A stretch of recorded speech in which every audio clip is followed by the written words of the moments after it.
recomendable que revisen esos laboratorios, ¿ya? Sin embargo, ahora vamos a ver el otro grupo de ensayos, y voy a compartirles ahora esa presentación.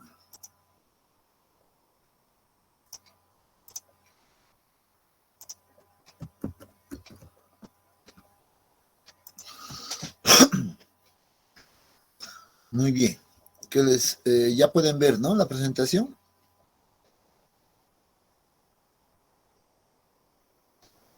Sí, ingeniero, se ve. Excelente. Bien, entonces vamos a hablar el día de hoy. Ya va a ser probablemente una clase bastante corta, solo para terminar en realidad esta parte de la revisión de ensayos de laboratorio antes de pasar a la parte práctica, ¿no?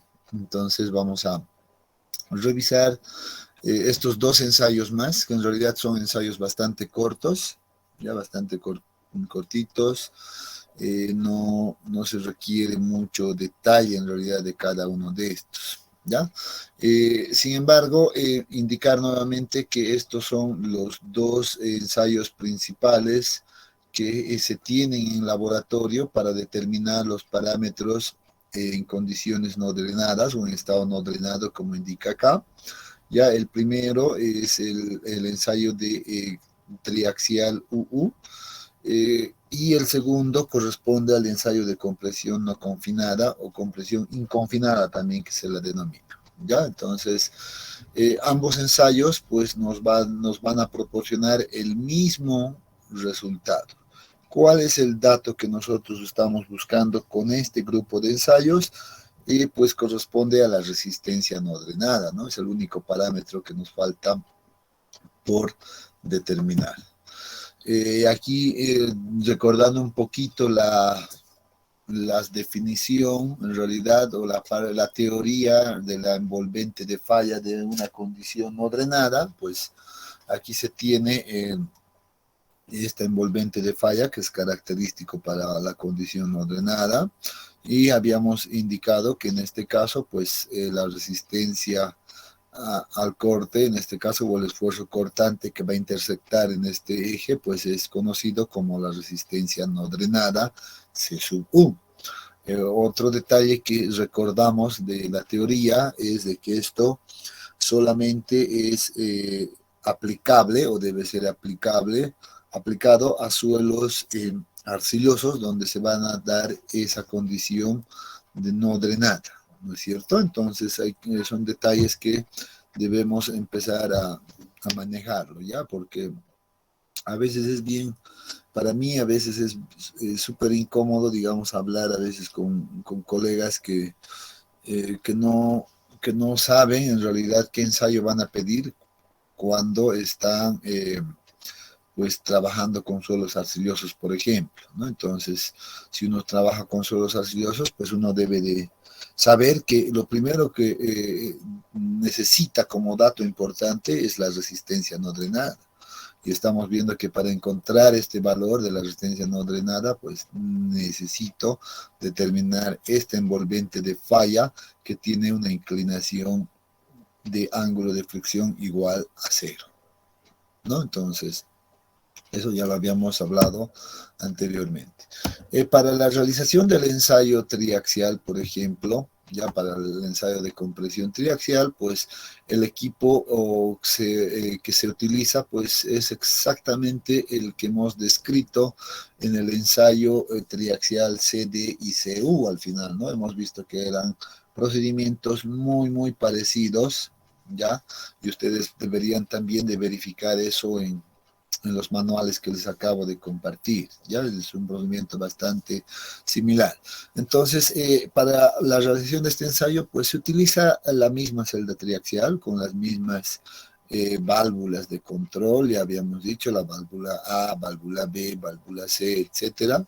Debemos también utilizar las membranas de protección, etcétera, ¿no? Entonces, esto es básicamente lo mismo en la parte de la preparación de la muestra, es pues similar al ensayo, a los ensayos triaxial y CD y CU. ¿Ya? Entonces, creo que no vale la pena ya pues hablar al respecto en este ensayo, ¿no? Como les decía, pues el banco triaxial también va a ser el que nosotros ya hemos descrito anteriormente, ¿no? El que se utiliza con los otros ensayos triaxiales. Entonces, en la prensa también, vamos a utilizarlo, la misma prensa que ya hemos descrito, ¿no? Entonces, que nos va a ayudar a medir, en este caso, el esfuerzo desviador. Procedimiento técnico, bueno, revisando un poquito el procedimiento técnico de laboratorio, ¿no? En este caso dice este ensayo de compresión triaxial no consolidado, no drenado, que es el nombre completo, primeramente nosotros debemos preparar la muestra representativa, ya con preferencia que debe ser una muestra inalterada.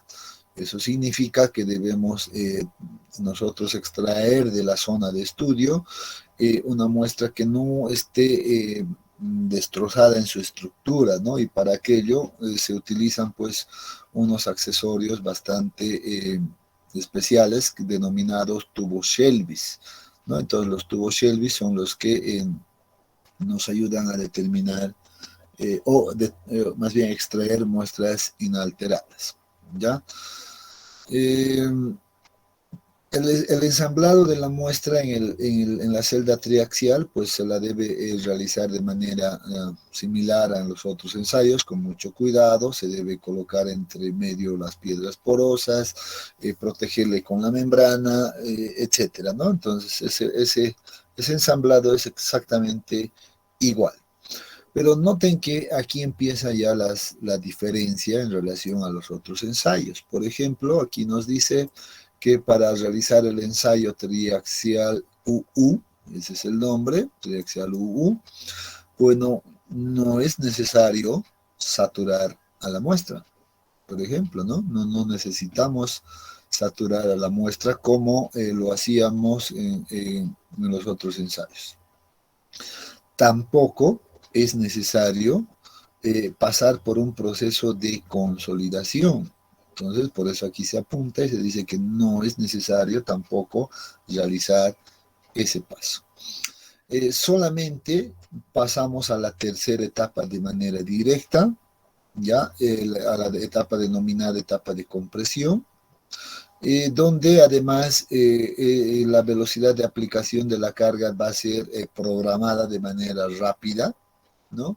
Donde no se permita el drenaje del agua hacia afuera de la muestra. Entonces, por eso su nombre que corresponde a un ensayo no consolidado, no drenado, ¿no? Entonces, es un ensayo también conocido como ensayo rápido.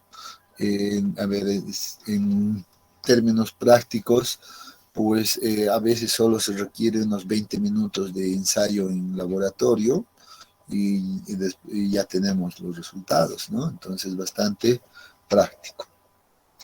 Finalmente, pues una vez que aplicamos la etapa de compresión, realizamos las mediciones seguramente del esfuerzo desviador, por ejemplo, del esfuerzo desviador o la fuerza desviadora y la deformación normal, ¿no? Entonces, con esos datos ya sabemos que vamos a determinar todas nuestras curvas y los esfuerzos principales.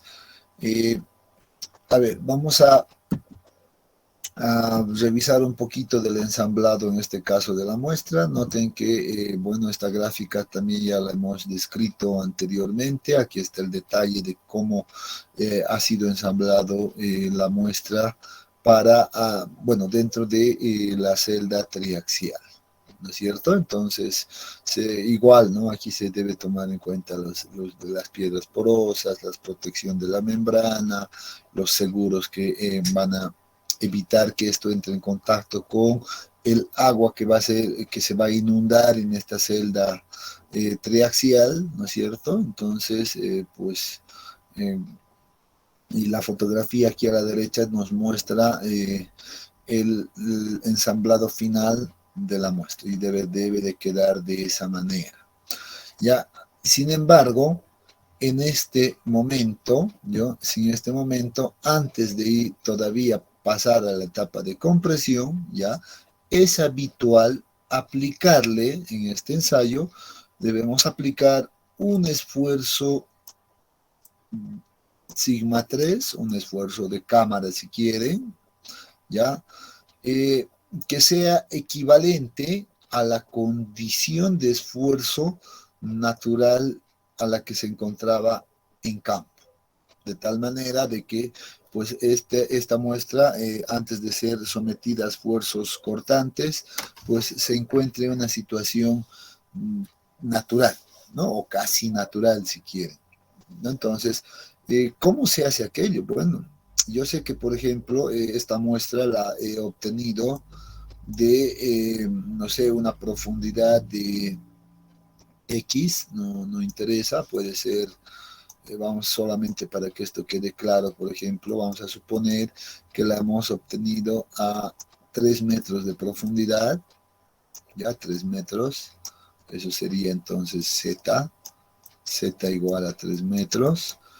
y conozco que el peso unitario de este material, por ejemplo, que está arriba, es igual a 20 kilopascales, por ejemplo.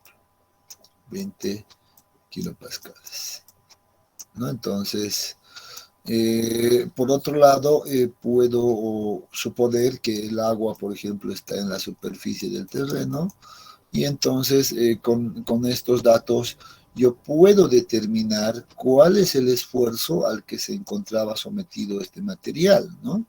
Entonces, ese esfuerzo va a ser igual en este caso a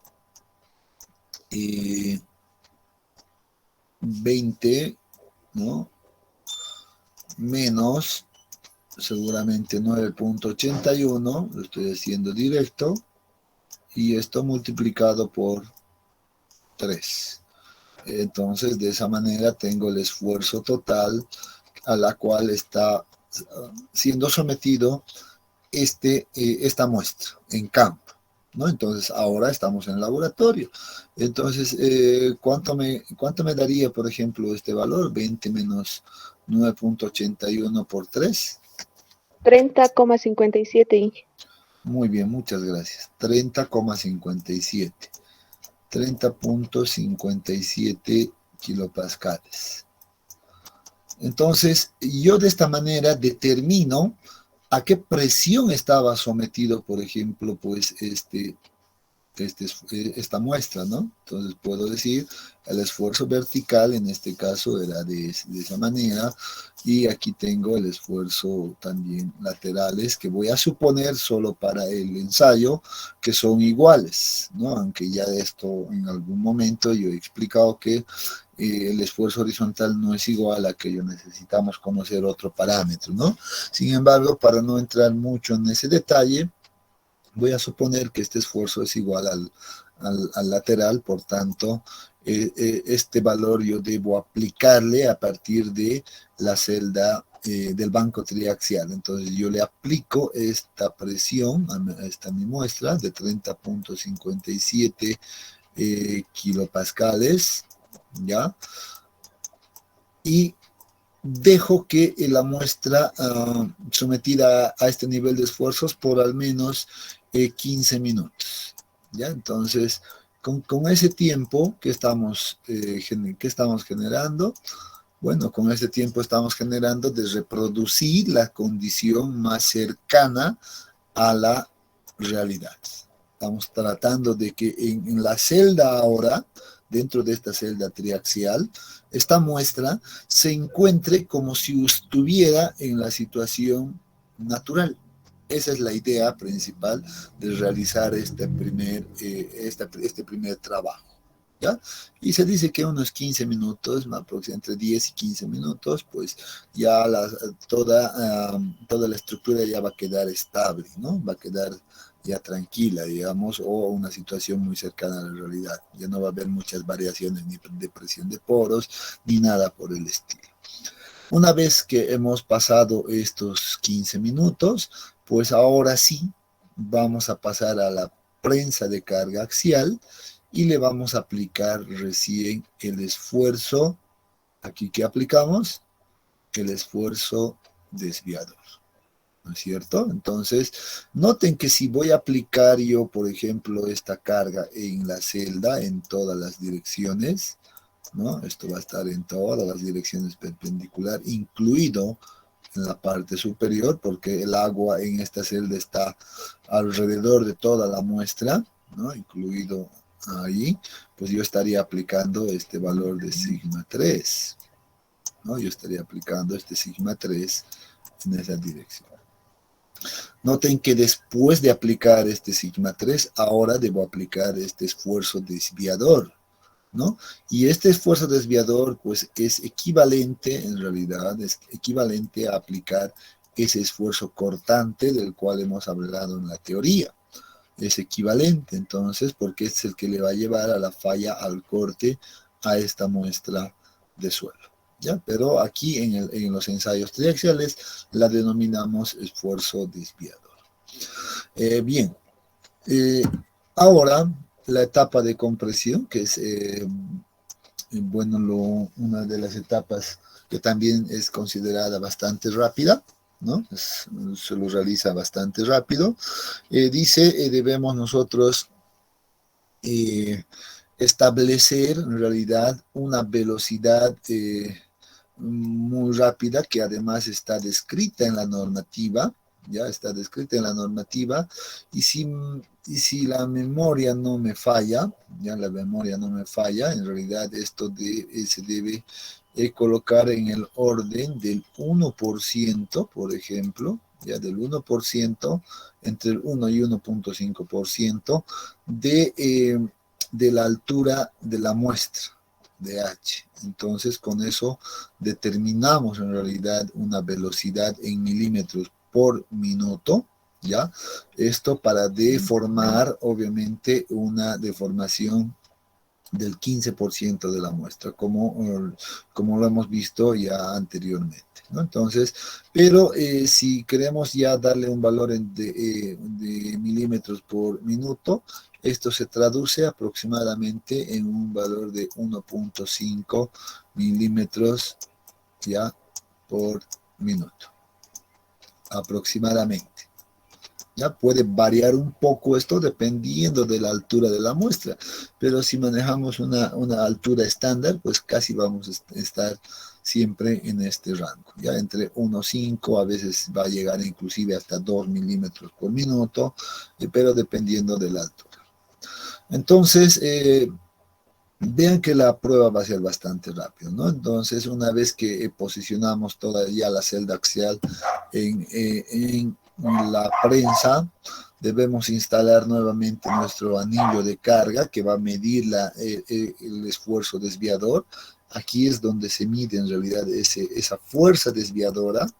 Ya el anillo me va a mostrar la fuerza desviadora y yo voy a determinar a partir de la división ya de esa fuerza desviadora entre el área donde se está aplicando esta fuerza, que sería el área de la sección transversal de la muestra, que es conocida, pues determinamos el esfuerzo desviador, ¿no es cierto? Entonces, el anillo me mide la fuerza, ¿no? A través de estos deformímetros que están instalados al interior.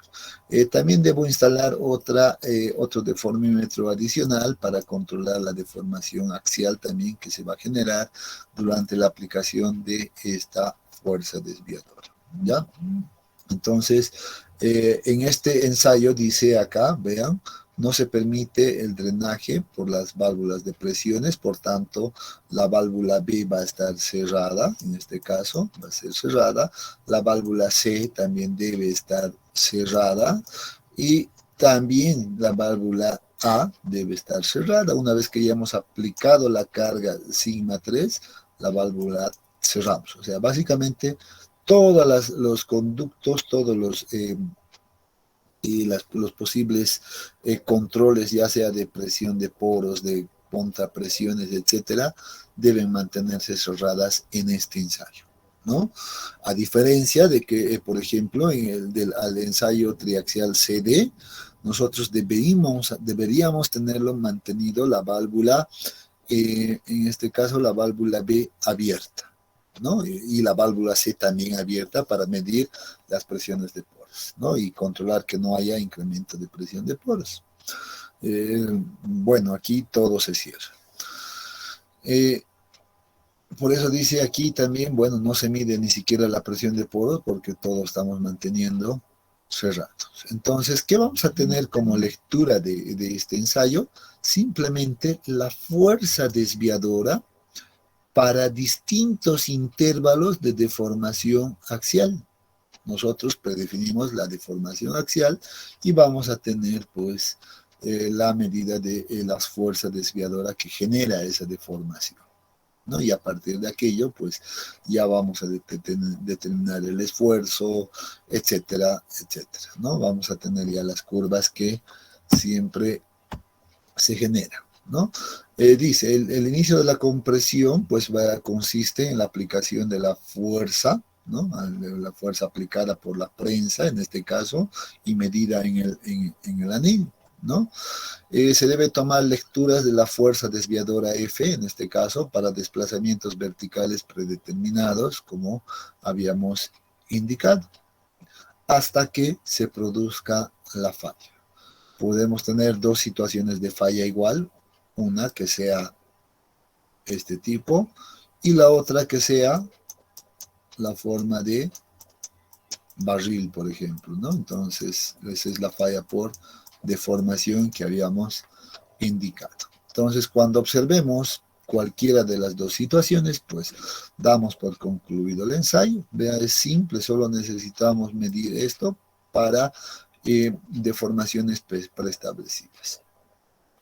Dice, para realizar este ensayo triaxial U, a veces es suficiente realizar el ensayo en una sola muestra. No necesitamos utilizar 3 muestras como en los demás ensayos. Con una sola muestra, pues ya podemos tener nuestra envolvente de falla, ¿no?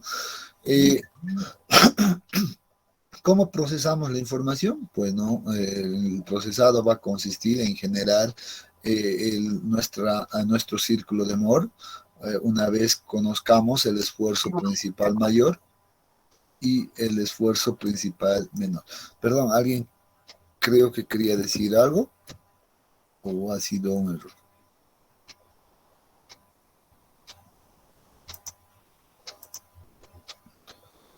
Creo que se le ha abierto solo el micrófono, ¿no?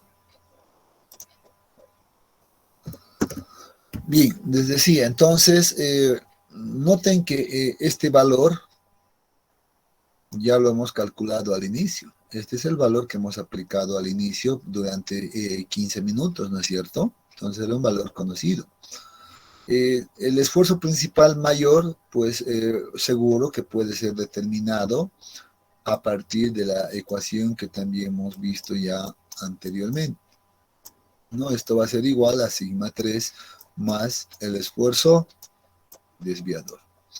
Pero obviamente este debe ser pues el que corresponde al momento de la falla. No se olviden que en el ensayo nosotros tenemos pues varias lecturas de fuerzas o directamente esfuerzos desviadores para distintas deformaciones, ¿no es cierto? Tenemos deformaciones, tenemos aquello. Entonces nosotros vamos a tomar en esta ecuación el valor que corresponde a la falla, ¿no es cierto?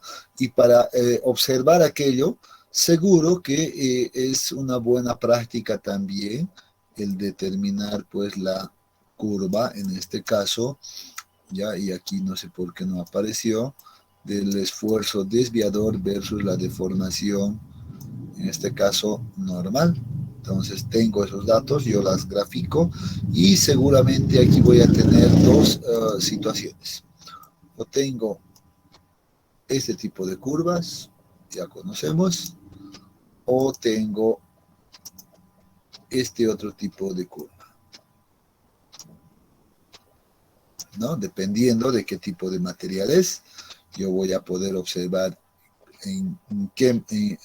a cuál corresponde. Si estuviera en este caso, pues el de la falla, el esfuerzo desviador de la falla, pues correspondería seguramente a este valor. Aquí la puedo denominar esfuerzo desviador en la falla, ¿no? Si estoy hablando de la condición pico, por ejemplo, ahí se va a dar la falla.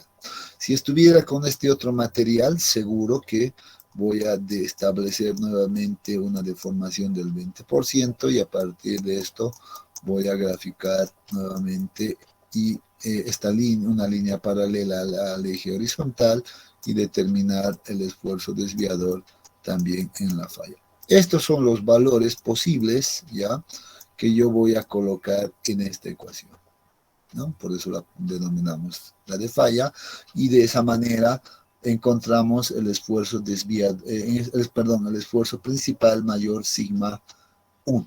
Sigma 3 ya era conocido, ¿no? No ha cambiado. Entonces con eso calculamos sigma 1 y vemos que en este caso, con esos dos datos podemos nosotros generar esta circunferencia. Y una vez que tenemos esta circunferencia, seguramente pues vamos a poder determinar la envolvente de falla no drenada, que va a ser una línea que va a pasar tangente a esta circunferencia, ¿no es cierto?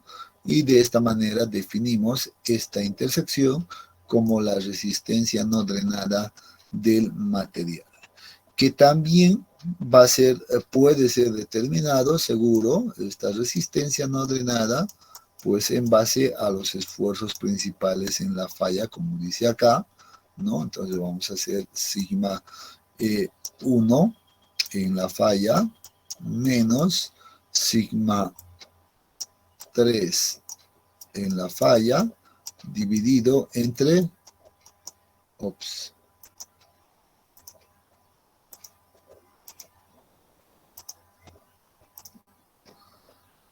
entre 2, ¿no? Entonces, de igual manera puedo determinar ese valor y es el parámetro que estoy buscando, ¿no? Entonces, esa es la manera de manejar, digamos, los datos del ensayo triaxial U1, ¿ya? Entonces, por eso solo necesitamos una muestra, como habíamos indicado anteriormente, ¿no? ¿Qué pasa si tuviéramos más muestras? Bueno, ¿qué variaría en este caso?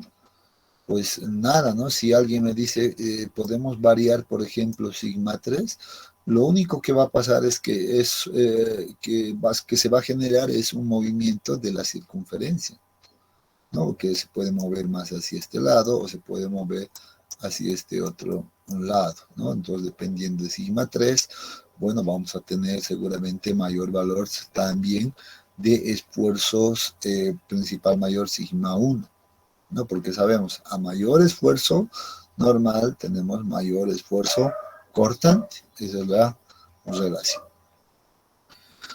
Bien, entonces de esa manera pues estamos repasando también ya el ensayo triaxial U1, ¿verdad? Y con eso concluimos en realidad en el procesamiento, no hay mayor detalle. Ahora veamos el otro ensayo, ya que corresponde al ensayo de compresión no confinada, ¿no? El ensayo de compresión no confinada, que busca en realidad los mismos objetivos. ¿Cuál es el objetivo? Encontrar la resistencia no drenada del suelo, ¿no? Entonces, por eso dice acá, el objetivo es determinar los parámetros de resistencia al corte en una condición no drenada del suelo, y ese parámetro pues corresponde a este valor, ¿ya? En un espécimen moldeado en una prensa se incrementa el esfuerzo axial hasta alcanzar la falla. O sea, este ensayo todavía es pues una simplificación, como dice acá, ¿no? Es una simplificación del ensayo triaxial UU. Si de hecho nosotros ya hemos indicado que el ensayo triaxial UU solamente pasa por la etapa de compresión, imagínense si estamos hablando de una simplificación de aquello, ¿no? Ahora vamos a ver dónde se da esa simplificación. Ventajas: mayor rapidez en su ejecución, menor costo que los ensayos triaxiales, no se requiere de implementos de equipo triaxial. Aquí yo creo que esta es una de las ventajas principales. Para realizar este ensayo de compresión no confinada solo necesitas una prensa y un deformímetro, nada más. Y creo que eso la mayoría de los laboratorios sí lo tienen, ¿no? Sin embargo, un banco triaxial o una celda triaxial, seguramente ya pocos laboratorios cuentan con esos equipos, ¿no? Son equipos mucho más especializados. Entonces, el ensayo de compresión no confinada, pues, la podemos realizar con simplemente una prensa y un deformímetro. Desventajas: simplificación de la condición real, ¿ya? Por eso dice, para suelos parcialmente saturados, solo presenta al estrato más superficial del suelo. Pero, ¿a qué se refiere con este punto? Es justamente a este detalle. Que en el ensayo de compresión no confinada, pues no se le aplica un esfuerzo de confinamiento que habíamos dicho anteriormente tiene por objetivo pues tratar de acercarse lo más posible a la condición real, ¿no es cierto? En este caso no aplicamos para nada, ya no aplicamos para nada el esfuerzo de confinamiento. Por eso directamente se dice que vamos a obtener pues el esfuerzo principal mayor. Eso significa que el esfuerzo desviador en todo momento va a ser igual al esfuerzo principal mayor. Ese es un detalle que resalta en realidad en este ensayo y hay que anotarnos esos detalles, ya hay que tener en cuenta estos pequeños detalles. Etapas del ensayo: solamente consiste en la preparación de la muestra, o hay que utilizar algunos accesorios de laboratorio que nos ayuden en realidad a determinar una muestra de forma cilíndrica, ¿no? Bastante uniforme. Y una vez obtenido aquello, lo llevamos a la prensa y directamente aplicamos el esfuerzo desviador o la compresión, como indica ahí, sin hacer absolutamente más nada. Por eso se dice que es una simplificación del ensayo triaxial UU, porque solamente tallamos la muestra y aplicamos el esfuerzo desviador. Ya no lo colocamos en la celda triaxial, no le aplicamos un sigma 3 por 15 minutos para tratar de llegar a una condición lo más cercano a la realidad, etc. Sino que lo tallamos y realizamos el ensayo, así de rápido. Consideraciones. Dice, este método no utiliza confinamiento, por eso sigma 3 es 0, ¿no? El espécimen es ensayado sin protección lateral, ¿ya? O sea, no le colocamos ni siquiera la membrana de protección que colocábamos en los ensayos triaxiales, ya no necesita nada, ¿ya? No es posible verificar el estado de saturación, si todavía resulta ser mucho más complicado aquello, ¿no? Entonces solamente vamos a determinar seguramente la condición del contenido de humedad natural nada más en la cual se encuentra. Procedimiento: nuevamente preparación del espécimen, preferiblemente debe hacerlo en muestras inalteradas, ¿no? O preferiblemente hacerlo en esto, ¿ya? La muestra debe ser cilíndrica, debemos determinar la humedad inicial, generalmente se lo realiza en muestras de 38 milímetros, pero en algún caso se realizó en muestras de 100 milímetros, ¿no? Pero aquí hay un gravísimo error, aquí dice para suelos granulares, este es un error, no puedo realizar este ensayo en suelos granulares, ¿ya? Ahí no sé por qué apareció este término acá. La altura debe estar entre 2.5 veces el diámetro y el tamaño máximo de partículas debe ser 10 veces el diámetro. ¿Ya? Son consideraciones técnicas que aparecen en la normativa que en laboratorio deben ser respetadas y controladas. Ya nosotros creo que es suficiente con saber que sí se deben de cumplir estas condiciones y creo que ahí acaba todo. Pero ¿qué nos interesa? Cómo manejar los datos, ¿no? Nosotros debemos concentrarnos en aquello.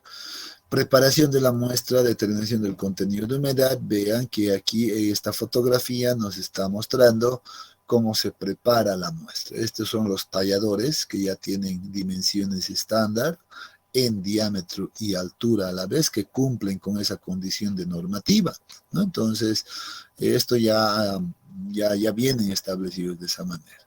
Y en este caso se está trabajando sobre una muestra inalterada, por eso aquí tenemos un bloque de material arcilloso, y con mucho cuidado, sin fracturar, aquí sí los técnicos tienen que tener mucho cuidado en este proceso, ya porque si lo hacemos de manera muy rápida, entonces lo que sí podemos generar es una fractura al interior de la muestra, y si ya vamos a tener una fractura cuando estemos ensayando, seguro que ya vamos a obtener resultados muy bajos, ¿no?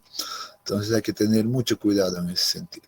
Ensamblado en la presa de compresión, miren lo fácil que se ensambla en la prensa de compresión. Aquí tenemos ya la base de la prensa, simplemente colocamos algunos accesorios adicionales que ayuden a que la distribución de la presión sea pues lo más uniforme posible. Se coloca también para proteger simplemente unas piedras porosas acá, si alguien está observando, ¿no? Tanto en la parte inferior como en la parte superior. Y entre medio se tiene la muestra inalterada. Vean que inclusive acá pues se tiene algunas irregularidades en la muestra, ¿no? Al final eso es algo de la misma muestra, o sea, no se puede hacer mucho al respecto, ¿no? Entonces, aquí uno observa que la muestra está pues expuesta en este caso a la intemperie, ¿no? No está protegido por ninguna membrana ni por si acaso, ¿no? Entonces, en estas condiciones es llevado adelante este ensayo.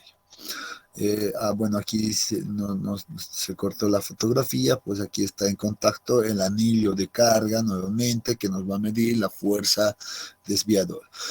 Aquí tenemos también un deformímetro instalado que nos va a medir la deformación axial que se va a producir en la muestra, ¿no? Y nosotros vamos a medir la fuerza desviadora a ciertos intervalos de deformación. Una vez que activemos la prensa, en realidad este deformímetro va a empezar a dar muchas vueltitas por acá que van a mostrar que el suelo empieza a deformarse de alguna manera, ¿no? Empieza a deformarse. Y se va a deformar, obviamente, hasta llegar a la rotura. Bueno, aquí no hay una fotografía, es interesante ver una fotografía como muestra, por ejemplo, la rotura. A veces se rompe de esa manera, algunas veces inclusive presenta unas fisuras aquí laterales, etcétera, ¿no? Entonces, son características que uno observa en el laboratorio. La compresión, bueno, se la realiza como en los demás ensayos, ¿no? Hay que instalar nuestro deformímetro, el anillo de carga, y tomar lecturas, en este caso, cuando a distintos intervalos de deformación axial igual, ¿no? Entonces nosotros preestablecemos ya en una planilla a qué deformación vamos a medir la fuerza, y con eso vamos a ir controlando rápidamente esos datos, ¿no? Luego, una vez que la muestra ha fallado, pues simplemente necesitamos procesar esos datos y nuevamente podemos obtener lo mismo que hemos visto, ¿no? Aquí tenemos tal vez un esquema de la etapa de compresión en este ensayo, ¿no? Aquí está la fuerza desviadora que se está aplicando, el esfuerzo de confinamiento sigma 3 es igual a 0, no hay ningún valor acá, es un valor nulo.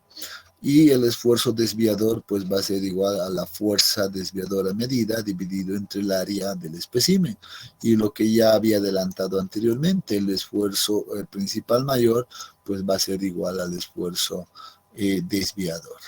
¿No es cierto? Entonces, es el dato que nosotros necesitamos. Sigma 1 es el dato que nosotros necesitamos, porque sigma 3 también ya lo tenemos conocidos, ¿no? Entonces, ya se imaginarán en este caso que la circunferencia, en este caso el círculo de Mohr, debe iniciar en el origen en este ensayo. Esa es la diferencia principal con el ensayo triaxial UU. ¿Ya? Entonces, inicia en el origen. Siempre va a iniciar en el origen por esta situación. Entonces, vean que seguramente después vamos a definir nosotros nuestro esfuerzo principal mayor sigma 1, ¿no? Y a partir de esto, nuevamente, el procedimiento es exactamente el mismo.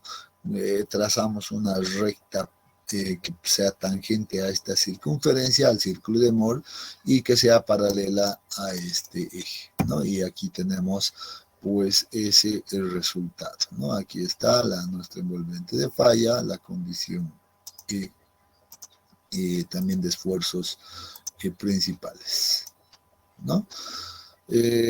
Con esto, pues básicamente estamos terminando de revisar los diferentes ensayos de laboratorio que estaban destinados a determinar los parámetros de resistencia al corte, tanto como es la cohesión, el ángulo de flexión interna y la resistencia no drenada del suelo. ¿Ya? Entonces, con eso concluimos con la revisión de los ensayos de laboratorio. Y para finalizar el contenido de este capítulo, ya vamos a ver un pequeño apartado más. Para eso voy a compartirles, voy a retornar en realidad a mi presentación original, a la primera presentación, y voy a compartirles aquello, ya donde estamos, resistencia al corte.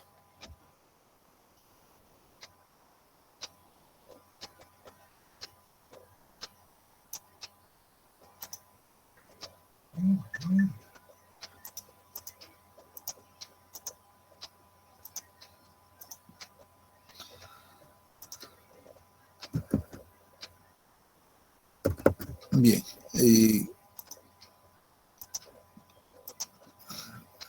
con esto vamos a concluir este capítulo 5 y nos faltaría ver el último capítulo simplemente, ¿ya?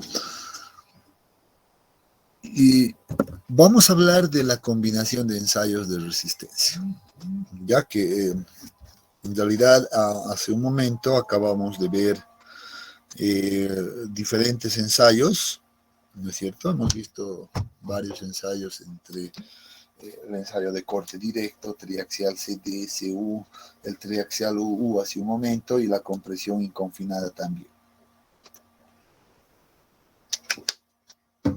Sin embargo, ahora sí, siempre decimos que en la práctica habitual de la geotecnia a veces es complicado, realizar todos los ensayos.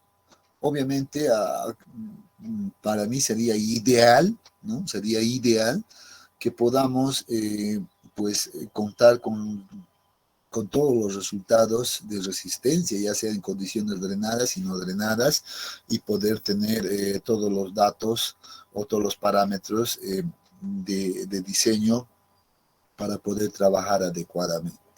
¿no? Sin embargo, en la práctica habitual eso es muy complicado por varios factores. No hay muchas empresas que tengan, por ejemplo, bancos triaxiales, ¿no? Entonces no hay muchos. Eh, Algunos ni siquiera pues optan por hacer ensayos de corte directo, ¿no? Entonces, a lo mucho alguna vez piden los ensayos más económicos, que serían la compresión no confinada, ¿no? O el triaxial U en algunos casos ya se ha estado manejando bastante, ¿no? Y un ensayo de corte directo. Sin embargo, nosotros, basándonos en la teoría neta, pero así digo, teoría neta, o sea, con la idea de no salirnos, digamos, de los conceptos básicos, podemos aprovechar esa teoría para poder combinar en realidad ensayos de resistencia, ¿ya? Y poder estimar algunos parámetros, por ejemplo, como la presión de poros en la falla, que hemos visto que no se mide ni en el corte directo, ni en el triaxial UU, ni en la compresión inconfinada, ¿no? Sin embargo, sí es posible estimar ese valor a partir de combinaciones que podemos hacer nosotros de varios ensayos. ¿Ya? Entonces, esa es la idea principal, de obtener más datos siempre, ¿no? Mientras más datos tengamos, mejor. Y vamos a ver lo siguiente, ¿ya? Entonces, por eso aquí decimos lo siguiente. Los ensayos triaxiales pueden combinarse, dice, a fin de determinar los parámetros de otros ensayos triaxiales realizados con el mismo suelo. Dato importante, debemos pensar que estamos trabajando con un único material, el mismo material. No sirve esta combinación para tratar de estimar en materiales o suelos diferentes, no sirve. ¿Ya? Entonces, tiene que ser esta la condición primordial, que sea realizada en el mismo suelo. Entonces, vamos a suponer, por ejemplo, que tenemos un eje cartesiano de esfuerzo de corte y en este otro lado tenemos el esfuerzo total y esfuerzo efectivo. Como estamos hablando de combinaciones, entonces seguro que podemos representar tanto los valores totales como los valores efectivos, ¿no es cierto? Entonces, y con esa consideración, pues podemos empezar a hacer un pequeño análisis que nos va a servir para poder trabajar más adelante. ¿Ya? Entonces, vamos a suponer, dice acá, que hemos realizado un ensayo triaxial UU. Entonces, la pregunta es, ¿cómo queda la envolvente de un ensayo triaxial UU? A ver, ¿quién me dice? Rápidamente.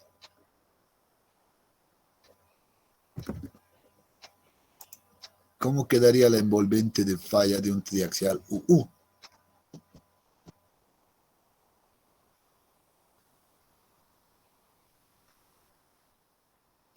A ver, nadie, mira, acabamos de ver hace un momento y nadie se anima a decir nada.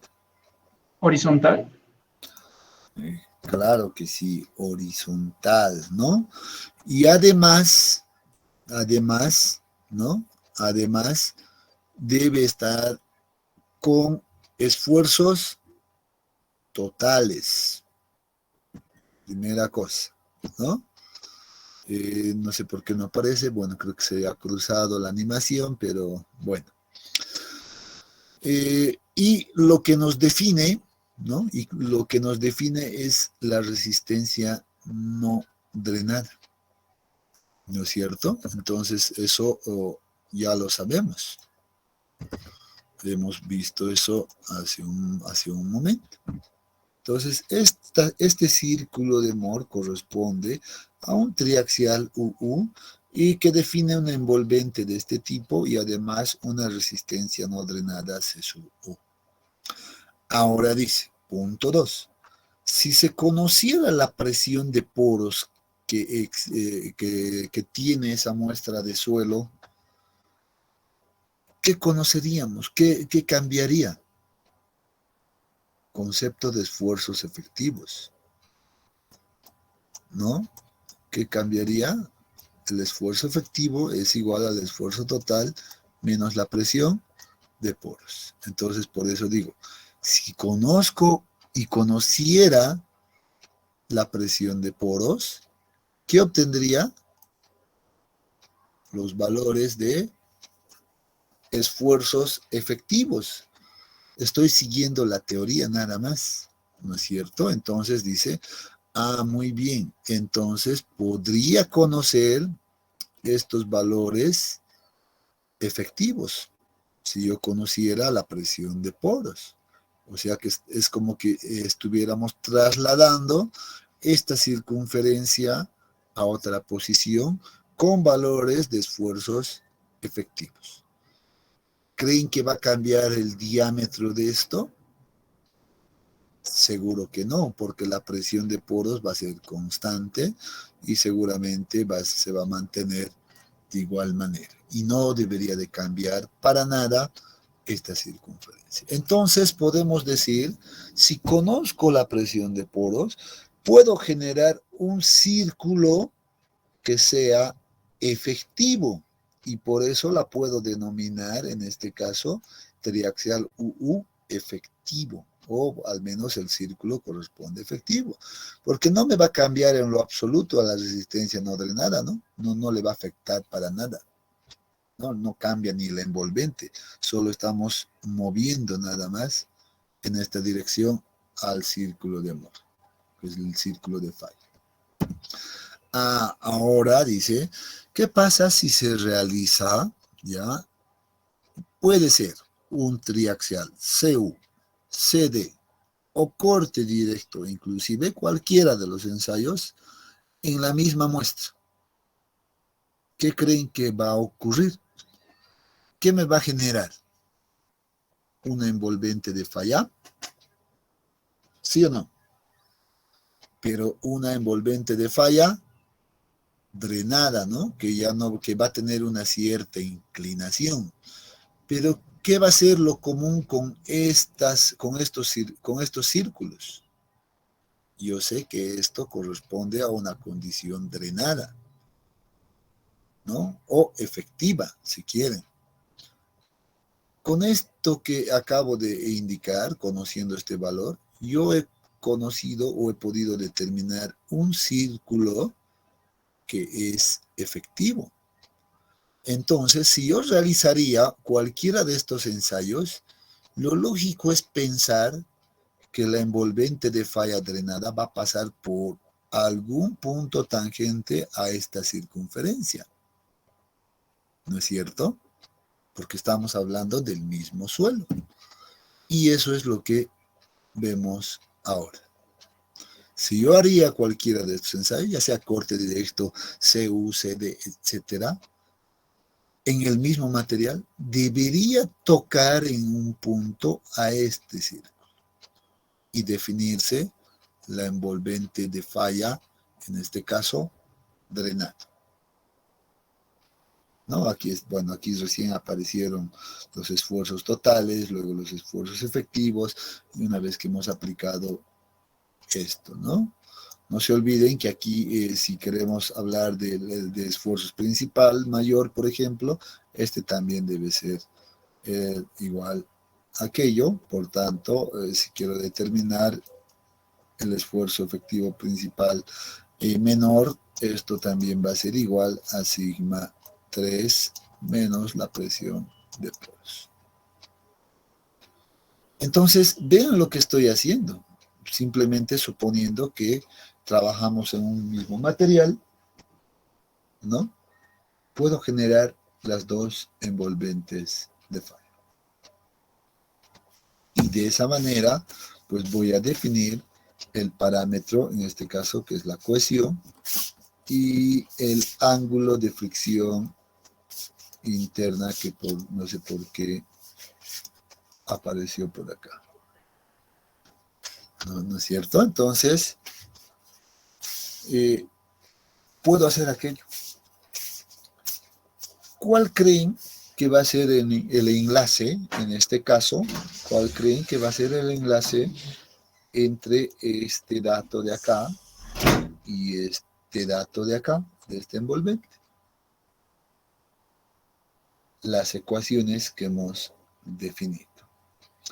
Primera ecuación que debo establecer a partir de esta gráfica. Miren lo que voy a hacer.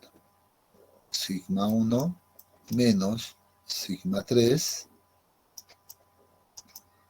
es igual a ¿qué? Al diámetro. Va a ser igual a sigma prima 1 menos sigma prima 3. Primera ecuación de enlace. Ese es el dato importante que necesito relacionar. Porque voy a ir a partir de estos datos, voy a determinar esto, les he dicho. ¿Y cómo determino estos? Ahora sí, necesito, esta era mi ecuación 1, seguramente necesito establecer mi ecuación 2. ¿Quién se acuerda?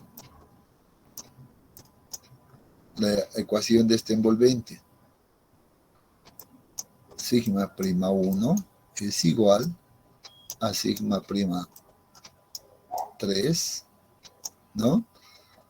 Multiplicado por la tangente al cuadrado de 45 más phi medios. Más, ¿no ves si se acuerdan la ecuación? 2 veces la cohesión multiplicado por la tangente de 45 más phi medios. Listo. Vean que para enlazar con la condición efectiva, solo he necesitado esta situación. Y a partir de esto puedo encontrar estos valores seguramente efectivos. O si no las voy a encontrar, pues puedo combinar esta ecuación con esta ecuación. Por lo general, estos valores van a ser un dato conocido, ¿no? Del ensayo triaxial U. Entonces, este es un dato conocido y tengo dos ecuaciones con básicamente dos cómputas. Si esto, claro que voy a utilizar esta ecuación siempre y cuando esté trabajando con suelos tipo 2, ¿no? Y si estuviera trabajando con suelos tipo 1, ¿qué pasa? Pues igual, ¿no? Simplemente hago este término de acá, ¿no? Todo este término se hace igual a 0. Y de esa manera puedo generar, pues, ecuaciones para que pueda yo estimar alguno de estos valores. Entonces, en eso consiste, en realidad, la combinación de ensayos de resistencia. No se olviden de esta ecuación principal y la condición que acabo de describir. No se olviden de estas dos ecuaciones, jamás se olviden del concepto de esfuerzo efectivo, no se olviden de lo que es el esfuerzo desviador, ¿no? No se olviden cómo se define la resistencia no drenada, que eso va a ser importante, ¿ya? Porque podríamos no haber partido de un triaxial U1. ¿Qué pasa si partíamos de un ensayo triaxial, perdón, de una compresión no confinada? El círculo, ¿dónde iniciaría? De acá, ¿verdad? Seguro que si en este mismo suelo nosotros hacemos un ensayo de compresión no confinada, pues vamos a tener un círculo de esta manera. ¿No es cierto? Entonces ahí va a cambiar un poquito las ecuaciones. Para la compresión no confinada, obviamente la resistencia no drenada es igual a ¿qué? A sigma 1 dividido entre 2.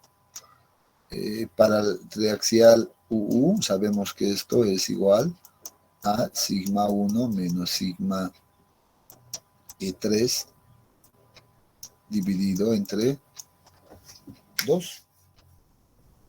Entonces ahí radica también una pequeña diferencia. Muy bien. Esto, bueno, esto sería lo último que vamos a ver de este capítulo. Ya hasta aquí vamos a llegar en este capítulo 5. Con esto concluimos y ya deberíamos de pensar en nuestro último capítulo del semestre, el capítulo 6 de compactación. Si tienen alguna consulta de esto que acabamos de ver, los escucho.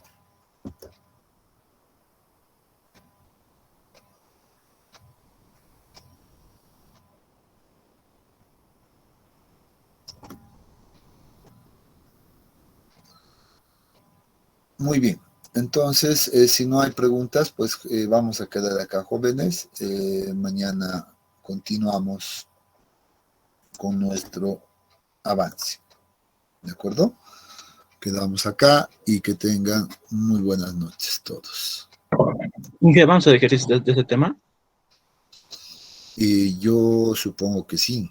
Siempre hacemos ejercicios de todos los temas. Mañana haríamos, Inge, los ejercicios. Sí, yo creo que sí, Daniela, mañana. Gracias, Inge. Muy bien. Entonces, hasta luego, jóvenes. Hasta mañana, Inge. Mañana, Isidro.